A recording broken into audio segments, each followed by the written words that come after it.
दोस्तों, central bank of India ने आज ही अपने क्वार्टर 4 के फाइनेंशियल रिजल्ट को पब्लिश कर दिया है। तो चलिए हम लोग इस रिजल्ट को देखते हैं। ये इस बैंक का स्टैंड अलोन फाइनेंशियल रिजल्ट है और यहाँ सारे फिगर लाख में बताए गए हैं। मैं आपको फिगर्स को करोड़ में कन्वर्ट कर बताऊंगा, except earning per share. Quarter 4 में इंटरेस्ट अर्न 7,144 करोड़ है, जो प्रीवियस क्वार्टर में ये 6,717 करोड़ था और प्रीवियस ईयर क्वार्टर 4 में ये 5,787 करोड़ था। तो इंटरेस्ट अर्न में ईयर ऑन ईयर बेसिस पर देखें तो 23% का इंक्रीज़ दिख रहा है और अगर सिक्वेंशियल देखें तो इसमें 6% की बढ़त है। क्वार्टर 4 में टोटल इनकम 8,567 करोड़ है, जो प्रीवियस क्वार्टर में ये 7,636 करोड़ था और प्रीवियस ईयर की क्वार्टर 4 में ये 6,420 करोड़ के आसपास था। तो टोटल रेवेन्यू में ईयर ऑन ईयर बेसिस पर 33% का इंक्रीज़ हुआ है और अगर सिक्वेंशियल देखें तो ये लगभग 12% बढ़ा है। क्वार्टर 4 में ऑपरेटिंग प्रॉफिट 2,108 करोड़ है, जो प्रीवियस क्वार्टर में ये 1,807 करोड़ था और प्रीवियस ईयर के क्वार्टर 4 में ये 1,812 करोड़ था। तो operating profit year on year basis पर लगभग 16% बढ़ा है और अगर सिक्वेंशियल या क्वार्टर क्वार्टर बेसिस पर देखें तो इसमें लगभग 17% की बढ़त दिख रही है। क्वार्टर 4 में provisions for non performing asset 791 crore है, जो प्रीवियस क्वार्टर में ये 850 करोड़ था और प्रीवियस ईयर के क्वार्टर 4 में ये 891 करोड़ था। तो प्रोविजंस में ईयर ऑन ईयर बेसिस पर 11% की कमी हुई है और सिक्वेंशियली भी इसमें 7% की कमी हुई है, तो ये अच्छी बात है। क्वार्टर 4 में नेट प्रॉफिट या प्रॉफिट आफ्टर टैक्स 571 करोड़ है, जो प्रीवियस क्वार्टर में 458 करोड़ था और प्रीवियस ईयर के Q4 में ये 310 करोड़ था। तो नेट प्रॉफिट या प्रॉफिट आफ्टर टैक्स में ईयर ऑन ईयर बेसिस पर 84% की बढ़त दिख रही है और अगर सिक्वेंशियल देखें तो इसमें लगभग 25% की बढ़त है।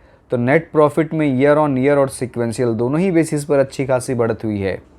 क्वार्टर 4 में अर्निंग पर शेयर 66 पैसे है, जो प्रीवियस क्वार्टर में 53 पैसे था और प्रीवियस ईयर की Q4 में ये 36 पैसे था। तो EPS में भी ईयर ऑन ईयर और सिक्वेंशियल दोनों ही बेसिस पर अच्छा ग्रोथ दिख रहा है।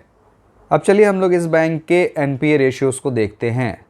क्वार्टर 4 में ग्रॉस NPA 8.44% है, जो प्रीवियस क्वार्टर में 8.85% था और प्रीवियस ईयर की Q4 में ये 14.84% था। तो ग्रॉस NPA में ईयर ऑन ईयर बेसिस पर 640 बेसिस पॉइंट्स की कमी हुई है और सिक्वेंशियल या क्वार्टर ऑन क्वार्टर बेसिस पर देखें तो इसमें 41 बेसिस पॉइंट्स की कमी हुई है। क्वार्टर 4 में नेट NPA 1.77% है, जो प्रीवियस क्वार्टर में 2.09% था और प्रीवियस ईयर क्वार्टर 4 में 3.97% था। तो नेट NPA में ईयर ऑन ईयर बेसिस पर 220 बेसिस पॉइंट्स की कमी हुई है और सिक्वेंशियल देखें तो इसमें 32 बेसिस पॉइंट्स की कमी हुई है। तो एसेट क्वालिटी में तो लगातार सुधार हो रहा है। क्वार्टर 4 में नेट इंटरेस्ट इनकम 3,513 करोड़ है, जो प्रीवियस क्वार्टर में 3,285 करोड़ था और प्रीवियस ईयर के Q4 में ये 2,417 करोड़ था। तो नेट इंटरेस्ट इनकम में ईयर ऑन ईयर बेसिस पर लगभग 45% का इंक्रीज़ है और सिक्वेंशियल या क्वार्टर क्वार्टर बेसिस पर भी ये लगभग 7% बढ़ा है। क्वार्टर 4 में नेट इंटरेस्ट मार्जिन 4.24% है, जो प्रीवियस क्वार्टर में ये 4.07% था और प्रीवियस ईयर क्वार्टर 4 में ये 3.26% था।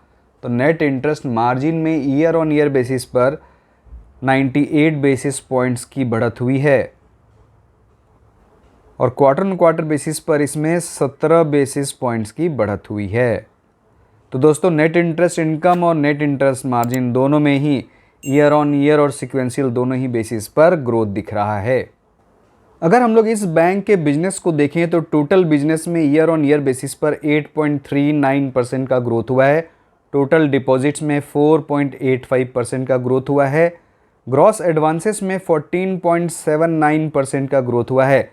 लेकिन अगर हम लोग कासा के परसेंटेज को देखें तो यहाँ 19 बेसिस पॉइंट्स का डिक्लाइन हुआ है। तो दोस्तों, कासा रेशियो में 19 बेसिस पॉइंट्स का ईयर ऑन ईयर बेसिस पर डिक्लाइन हुआ है।